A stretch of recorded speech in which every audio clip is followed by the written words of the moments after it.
All right, let's get right into it. Today, we're taking a journey into one of the most powerful metaphors in all of literature, Doubting Castle, from John Bunyan's The Pilgrim's Progress. Now, this isn't just some fantasy location in a book. Think of it as a deeply personal map of the soul's battle with despair. You can almost feel that description, right? Bunyan wants you to. This isn't just some physical prison he's talking about. No, this is the internal landscape of a soul in absolute crisis, what people sometimes call the dark night of the soul. It's a place where guilt and hopelessness just suffocate you. So you have to wonder, how do our heroes, Christian and hopeful, end up in a place like this? Well, the journey into despair is never really random, is it? It almost always begins with a single, seemingly small choice, the choice to find an easier way. And this sequence of events is just so telling. Look at this. The ordained path, the king's highway, it gets tough. And instead of pushing through, they start looking for a shortcut.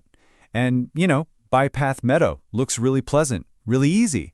But that simple desire for comfort over duty, it leads them straight off the path and right into the clutches of giant despair. And here's the kicker. This is such a crucial point. They are not innocent victims here. Bunyan makes it crystal clear they know they've done wrong.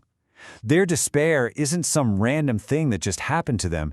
It's a direct result of their own compromise, their own disobedience. They chose this. So, they're captured. And now we get to meet their captors. And believe me, these aren't your typical fairy tale villains. They are the literal personification of a spiritual crisis. What a masterful pairing this is. You've got giant despair. He's the raw, overwhelming emotion of hopelessness, that crushing weight you feel in your chest. But his wife, Diffidence, she's the real brains of the operation. Her name literally means distrust, and she is the cold, calculating mind that keeps whispering new cruelties into her husband's ear. The raw emotion is fueled by intellectual distrust. It's a terrifying combination. And the assault they face is absolutely systematic. It's physical, they're beaten horribly, it's deprivation, they're starved of food, water, and light, which is really a symbol for a soul that's been cut off from grace. And maybe worst of all, it's psychological warfare. They're shown the bones of others who gave up, and then they're told the only way out is to take their own lives. But here's the thing. Just as the path into the dungeon had clear steps, the escape isn't random either. It begins with very specific spiritual actions. It's the turning point in all that darkness. And this is so important. The first crack in despair's armor, it comes from fellowship. Christian is completely ready to give up, but his friend Hopeful speaks up. He doesn't offer empty platitudes. No, he reminds Christian of his past victories, of God's faithfulness in the past. He reminds him of who he really is. Now look at the timing here. For days, they were so paralyzed by despair they couldn't even bring themselves to pray. But after Hopeful's encouragement, they start. And it's not just a quick prayer. They pray desperately, all through the night. This single act of sustained, desperate prayer is what triggers their escape. And this is it. This is the great aha moment of the whole story. Right in the middle of praying, it's like a light bulb goes on for Christian. He suddenly realizes, what a fool I am. I'm just lying here in this miserable dungeon when I could be free. He remembers he's had the tool to escape with him the entire time. So, what exactly is this key? Well, it's not some newfound strength or a magic wand.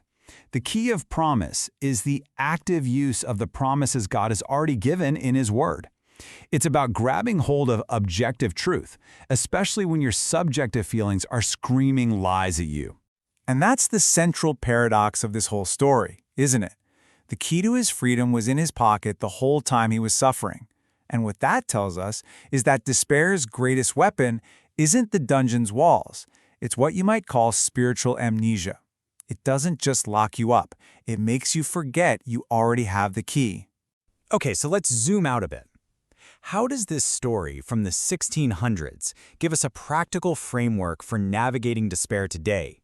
What does this actually mean for us right now? This is basically a cheat sheet for fighting despair.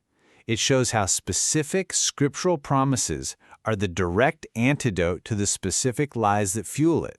So when giant despair screams, "Your sin is unforgivable," the key of 1 John 1:9 unlocks that lie. When his wife Diffidence whispers, "God has completely forgotten you," the promise in Hebrews 13:5 opens that door. It's a direct, truth-for-lie exchange. You know, their very first act after escaping isn't just to get as far away as possible. They stop, and they build a monument. It acts as a warning to other travelers. Hey, don't go down Bypath Meadow. But just as importantly, it's a personal reminder for themselves of where they were and how they got out. They don't waste their suffering. And that really just leaves us with this final question to think about. The Pilgrims turned a horrifying experience into a pillar of wisdom.